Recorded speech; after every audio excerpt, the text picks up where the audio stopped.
It's another episode of Ask DAB. Welcome to this broadcast. Today we are answering the question, if I am this awesome, how come I am still single? This is one question a lot of singles are asking today. Why am I still single?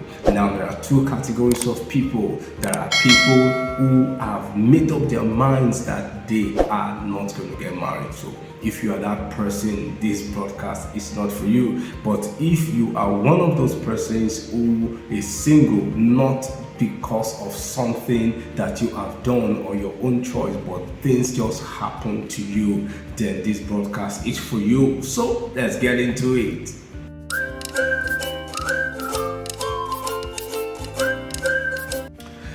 Alright, welcome back. This is Ask DAB and we are looking at the question, if I'm this awesome, why am I still single? Yes, first I want to tell you that if you are still single, there's nothing wrong with you. Yeah, because many times we look at ourselves and like, oh, I think there's something wrong with me. Maybe my village people are after me, some people or some forces don't want me to get married. I need to let you know that there's nothing wrong with you. No matter what you think your problem is, there are other millions of people who have similar challenges, similar problems that are married, and some are happily married. So it may not necessarily be because there's anything wrong with it, so you need to get out of your mind. Now let me share my own personal experience. Before I got married, I had two relationships that didn't work out. Not because there was anything wrong with the ladies. They were very good people. They were spirit-filled, loving people. But somehow I didn't know what exactly I wanted. Yes, I knew what I did not want. But the problem was that I didn't know what I wanted. So when I began to see traces of things I did not want, I felt, man, this is just not me. So I was able to call off the relationships, and eventually I met my wife I think 2 years after the last one.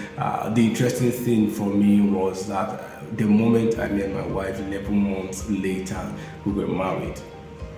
Right. What happened? Wow. If you are that person asking this question, like, so what is wrong with me? Why can't I find love? Why?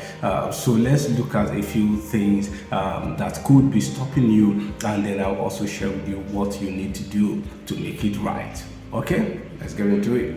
Some parts of this broadcast I will be taking my cue from this book, If I'm So Wonderful, Why Am I Still Single? Yeah, it's a book by Susan Page. Okay, so she says something about sometimes some people say, I want to be alone. Yes, there's something in your mind that says, I just want to be alone. For some other people, I haven't found the right person. Yes, so you have to keep searching. For some other, I'm still hurting from my last relationship. I'm working on myself. I don't feel ready yet. For some, I'm still hurting, so I don't want any relationship right now. That could be another person's excuse. For another person, oh, I'm working on myself. I don't feel ready for a relationship yet. Yeah, and then for some other people, maybe because your friends are complaining that they are going through a very bitter experience in their relationships, and because you don't want a similar thing, so you just tell yourself, I think I'll rather stay out. And especially when you see that your friends that are married complaining about their marriage, and many of them getting a divorce, is like, man, I don't want all this drama. So it's possible that is one of the reasons you are not even thinking of a relationship yet, or you are not in one yet. All right, and then another one, I enjoy my privacy. I want independence. I enjoy my privacy. I want independence. For many people, it could be a reason. Yes, for some others, my standards are too high, I'm too funny, I don't want to come down for anybody, I don't want to have any compromise in my relationships.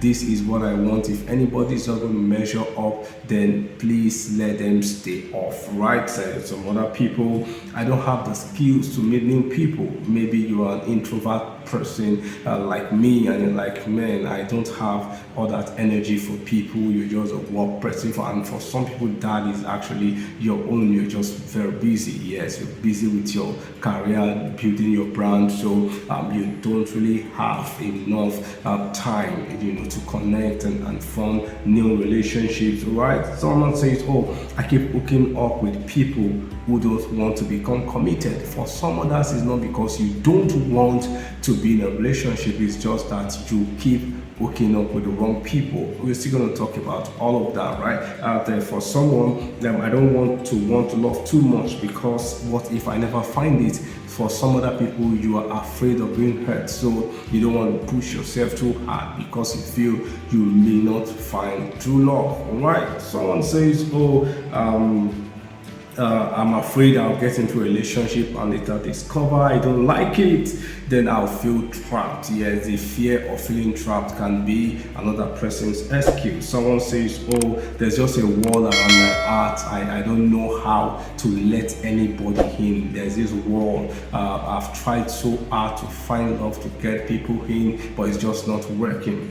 For some other people, I'm furious with the opposite sex, maybe because you've had a lot of heartbreaks and you're just furious, you're just angry with the opposite sex. You've not let go of your past hurt, so you don't want to have anything to do with the opposite sex, but something within you wants it. But there is just a pushback because of your past experiences, because of the things you've suffered in the past, and that is also very okay. It's okay not to be okay. All right. Someone says, I'm afraid of failing a second time. One failed marriage is enough. So you've had a failed marriage and it's like, I think I am done. I don't want another failed marriage. Someone says, oh, I don't want anyone to become too dependent on me. Probably the kind of relationships you've had in the past were those kind of relationships where the person was dependent on you and you feel like, I think I've had enough. Let me just live my life. I don't want to become a burden bearer to someone who will not pull their own weight. Okay, someone says, if I make a commitment, I will lose myself, meaning that if I commit myself to following or working with someone, then I may not be able to fully realize my own potentials. And I know in most part of the world, females are in this category, because you just feel like if I commit myself to following this person, I may not be able to fully realize my own potential. So why giving it all that attention when I can just live my life? Okay, and in some other cases, I'm afraid of being confined to a role. In some cultures, the roles are clearly defined. This is husband, this is a wife, very clearly defined roles, such that, but you probably have seen yourself and you feel, oh, I don't fit into those roles. I just want to be who I want to be and not what the society expects of me to be, right? So another person says, I've put in years convincing myself that it's okay to be single. So these are some of the fears and mindsets that make many people to remain single, even though something within them wants to get married. Remember, I said from the start that for some people who have made up their minds that marriage is not for them, this broadcast is not for you. But if when you are alone behind the facade that you put forth on social media, something within you wants to get married, then this broadcast is for you. Then that takes us to the next point. Maybe you are just an ambivalent person. The thing with being ambivalent is that you have mixed feelings or contradictory ideas about the things that you want. That is the thing about being ambivalent. So you desire to get married, but something within you doesn't want to let go of some other things. So according to Susan Page, she made some statements. I'm going to read from page 18. She said, I want to be in a relationship, but I don't want to give up all I love about being single. So there are some other people, you have built a brand, there are things you have loved about being single, but you're not ready to let go. But you want a relationship all the same. So that's some expressions of ambivalence. For some other people, I want to be in love, but I'm afraid of losing control. Yes, when you are in a relationship, you may have to give up control of some part of your life, because these are the things you've always done, but then you have to reach compromise with your partner such that the two of you can then agree.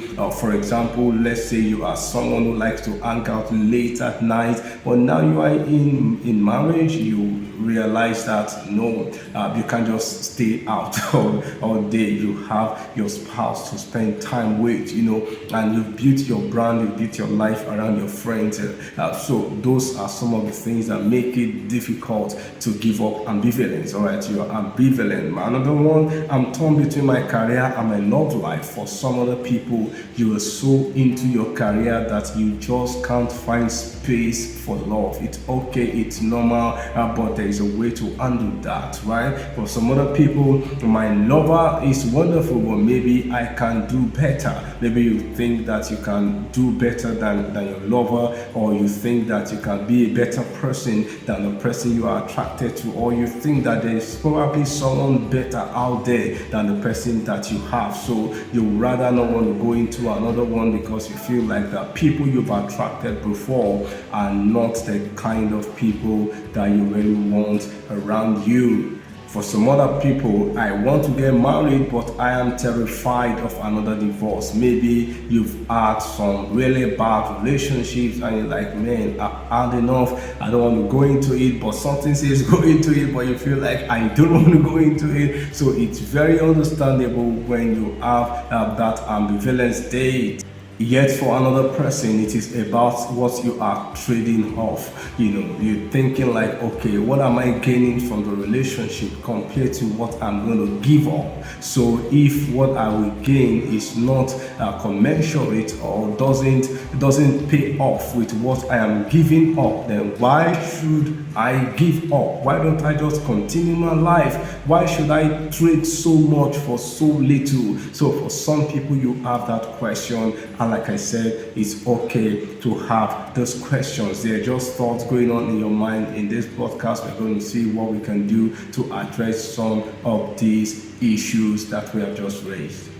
Before we go into the issues, let me touch quickly on cohabiting. For some people, because they feel, oh, I can't find any relationship where I can be committed to right now, they feel, well, maybe let's try living together even though we are not married, and they say, oh, we're going to try this out. But if we try it out and it doesn't work, we know that there is no marital commitment. Everybody goes on their way. The problem with cohabiting is that statistics have shown that 90% of cohabiting relationships do not eventually end up in marriage. 90%, meaning that only 1 out of 10 stands a chance of ending in marriage. And also, a US statistics shows that about 50% of those relationships eventually end up in divorce. According to a research by psychology professors Galina Rhodes and Scott Stanley, living together before being engaged decreases a couple's chances of a successful marriage. And according to them, the higher the cohabiting relationships, the higher the chances of divorce. So these researchers brought together some couples and looked at them for a period of about a decade and observed that those who had cohabiting relationships have the higher chances of ending in divorce than those who started living together after their engagement, after they've tied the nuptial agreement. So, and one of the things they also observed was, out of those that experienced a divorce, those people who had a lot of cohabiting relationships also had the higher tendency of ending up in divorce. So that tells us that living together before marriage is not a guarantee that you would have understood yourselves, you would have known how whether you are compatible or not. It is not proven scientifically. It has been proven that living together has never solved a problem of divorce or separation after marriage. Okay, and let's even look at it, looking at it in using natural things.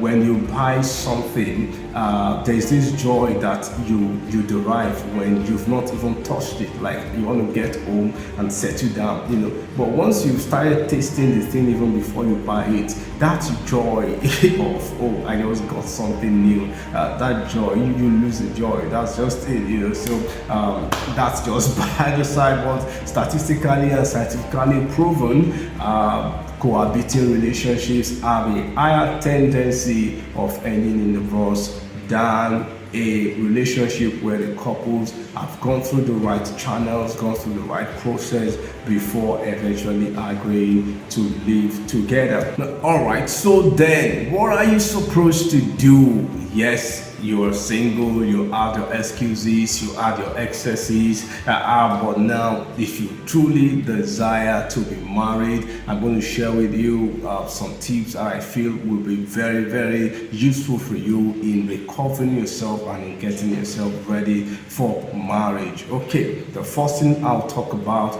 is live your best life. One of the things I've discovered about waiting to get married is the same thing like waiting to get a job. All right, when you're seeking a job, you use every means, every platform, you know, but while waiting, you need to be your foremost self. You need to be the finest version of yourself while waiting. So that's the first point, the finest version of yourself. You need to become the finest version of yourself. Keep refining yourself, keep searching, keep working on yourself, keep living your life. Ask yourself this question: what if marriage never happens? Does that mean that is the end of my life? That cannot be the end of your life. I remember having a conversation with a protege sometime last week.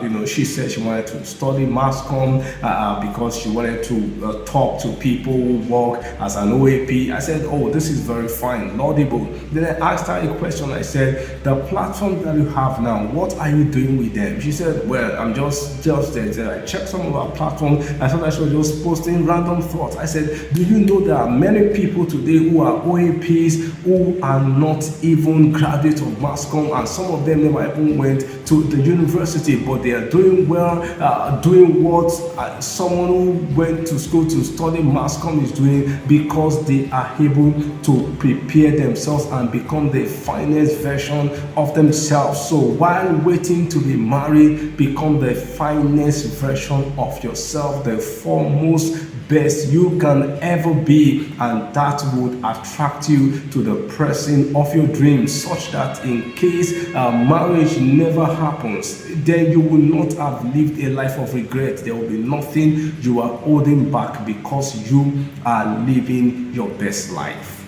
The second point I'm going to talk about, focus. Yes, when I say focus, have a clear picture of the kind of marriage you want. What kind of relationship do you want? What kind of marriage do you want? You need to have a clear mental picture of the kind of marriage that you want. That is where it all starts from. I shared with you my own story of how 2 relationships didn't work for me. Then I stumbled on this book, The Fourth Dimension by Young Show. In the book, Young Show talked about how a preacher went into a town and met a woman and told the woman to write the list of what she's looking for in her husband. And the preacher went back to that same town the following year, and she said the woman ran to him and said, "Sir, I'm married." He said, "Wow, that is good. So what happened?" He said, "I made a list of the things you told me to look out for, and I put them on my refrigerator, and I was saying it to myself every morning.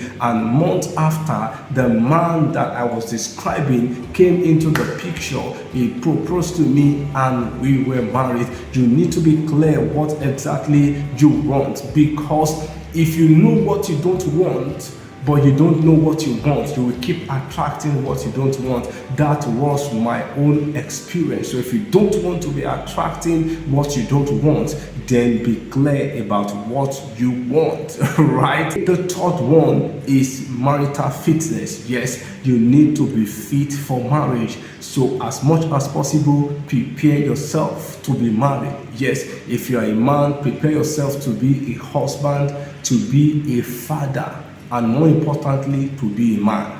Yeah, three things. You are first a man before choosing to be a husband, and then by choice or by nature to be a father. You don't want to enter into any of these three roles without getting ready. Also, as a woman, first you need to live your life full as a woman. And that's why the first point was you need to live your life. You need to live to the finest version of yourself. That makes you a complete woman, and then prepare for being a wife, prepare for motherhood. Those things are very important. Read books, attend seminars. One of the things you can do is to look at a couple or couples, one or two couples that you envy or you desire that your marriage should be like theirs, and adopt them as your mentors. Go to their house as often as possible. Look at the way they do things. Offer to help them around the house if you have the time.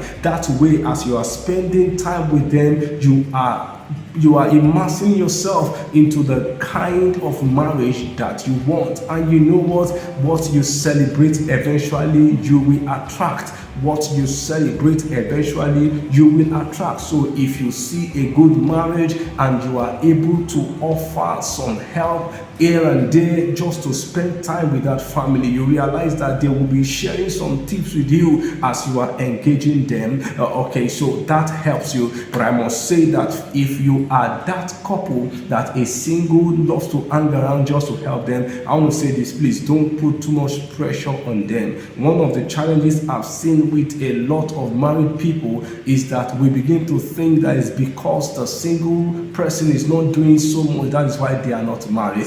Okay, so I will say this, let the singles breathe. All right, another point worth considering: put your finance in order. It's very important. As you grow older, so also your finance must be in order. Now, if you get married as a very young person, it is understandable that you may not have so much. But as you grow older, as your age increases, your capacity to make money and to manage money and to multiply money must also increase. Because if you are going to be getting married after 30, around 40, after 40, you don't want to come into a relationship and be dependent on your spouse for survival. Eventually, if you find yourself in that kind of relationship, it may not last. And I'll tell you this, the reason is because that person has already had a lot of baggages in their own lives, and they are not looking for another person to become dependent on them. They are not looking for another person to become a burden to them. So you don't want to be a burden. I understand that for some people, no fault of theirs would be in that relationship, but it should be the exception and not the rule. You don't want to be perceived as a gold digger. So as much as possible, put your finance in order. And that's why I said you need to be the best version of yourself. So if you graduate from school and you are looking for a job and you did not get a job, you will not sit down idle and then you grow till you are 30 something, and when the job comes, they are asking you, so what have you been doing since you left school? It's 10 years you've not got a job and you have remained idle. You don't want to be that kind of person. That's why I said that getting married sometimes is just like getting a job. Getting married is a job. Getting a job is a job. So you need to put in the work. Get your finances straight. Yeah, the next point we're going to talk about now is you need a family. You need to create a support system for yourself. Yes, you need to create. Now, we know when you're single, it's as if you're carrying the whole world all by yourself. So you need a support system. You need a support system of friends who love you, who appreciate you, who believe in you. and can offer you help, advice when you need it. Another reason you need a support system is that you need people who can introduce you to their network. So if you find yourself comfortable in the midst of some people, chances are that you will also be comfortable in the midst of their friends. The friend of my friend is my friend. All right, so that is how this works. So if you have that company of people you're comfortable with, let them introduce you to their colleagues, let them introduce you to their friends, to their family members. That way you increase your chances. Another reason you need support, remember you had some baggages from your past. You need support. You need to seek professional help. You need people to talk to you, to help you look at where you are coming from, those things you're struggling with, and to find necessary help. You don't want to bring the hurts and pains and grievances from your old relationship into your new relationship. Remember that the older you get, the more it may be difficult to really find someone that meets your spec. So as much as possible, when you find that person, you want to be ready, you want to be fit, and that is why you need that support system. Get help as much as possible. I'll repeat it again. If you know that you have some personal weaknesses, you need support. Get help. And also, as a part of getting help and being ready, I talked about fitness earlier. I need to add this: be fit in all aspects of life. Be fit financially, be fit mentally, be fit emotionally, be fit physically. Don't allow yourself to become so loose that your body becomes like vegetable. You need to be strong and agile. So you need to be healthy. Watch your health. Make sure you eat healthy. The older you get, remember, as a woman, for example, you are getting closer to menopause. So when marriage happens, you want to be sure that if you desire to have your own biological children, then you need to prepare yourself. So the kind of lifestyle you embrace now, the kind of food you eat, there should be things that prepare you such that when it eventually happens, you are ready. And as a man, you need to be ready to, once you are approaching 40, you've crossed 40, you need to cut down drastically the kind of junks that you eat and eat healthy and train, exercise yourself, get healthy and agile. Remember also that the potency may also be decreasing with age, so you want to be fit when it eventually happens. Very important. You need a support system. You need to be fit. And that takes us to the last point. You need faith. Never lose touch with God. Now, the perspective from which I speak from is the perspective of someone who has a personal walk with God. Yes, so you need to keep your faith alive. You need to keep your hope alive. You can never give up. It's like I told you, getting married, waiting for marriage is like waiting on God for a job, right? While the job is getting prepared for you, you are also getting ready, but you never lose track. You never lose hope. You just believe that the kind of job you want will eventually come. And you know what the thing with God is, sometimes while you are waiting for the job, God can be preparing you to start your own business. Okay, so while you are waiting on God to start to have your own marriage, God can be preparing you to even raise other families. So don't lose touch with the fact that God can be preparing you to be a blessing to other people. So if you can, once you develop your financial capacity, you can start looking out for other people's children and be helping them, especially the orphanages, especially the abandoned children, the less privileged. Look at how you can also be a blessing to those people. And that is how people of faith think. Instead of just being immersed in your own issues, your own desire, then you begin to look out for the desires and the pains of other people. And you know what, there is this saying, what you make happen for others, God will make happen for you. So when you have any of your friends getting married, give them all the maximum support you can. What you make happen for others, God will make happen for you. So you need to keep your faith alive as much as possible. Pray more, because when you get married, you may not have all the time. I'm telling you from experience, you may not have all the time, especially when children come into play. Children want their own time, they want their own life, they want their own things, So pray more, study more, attend church more, volunteer in church or any other organization that is blessing humanity. As much as possible, get yourself involved in anything that is adding value to other people. And as much as possible, your personal work with God, never compromise. I know at this stage there will be a lot of pressure from here and there. People wanting to compromise, they want to test things, let's see with what if somebody is trying to lure you to do a whole lot of things, and then your body is speaking also. It's okay, it's normal, but as much as possible, do not give in, do not compromise. Remember what Solomon said. He said, my son, my daughter, my child, if sinners entice you, do not consent. And that is my encouragement to you. No matter how enticing the package may look like, do not consent. You may not like it eventually. If you do, I because of what I do, I've had to deal with a whole lot of people who have made decisions out of emotions, but they never like the output eventually. So please hold yourself. So remember the points we've shared today.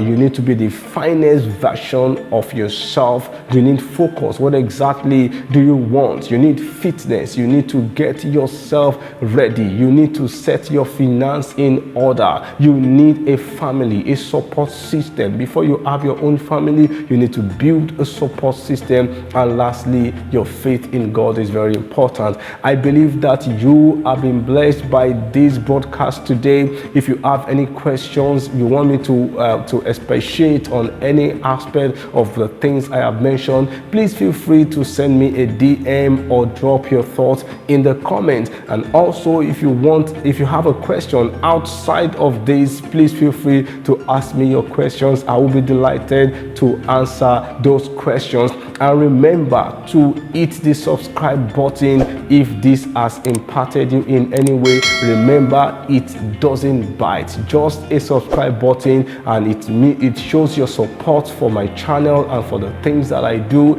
And it also helps to notify other people so that they can be a part of it. So please like this video. If you like it, share it to your network. And I will also encourage you to please catch up with the past episodes. Till we meet in the next episode, I am Dele Ayo Bankole, and you know what? I believe in you. Bye for now.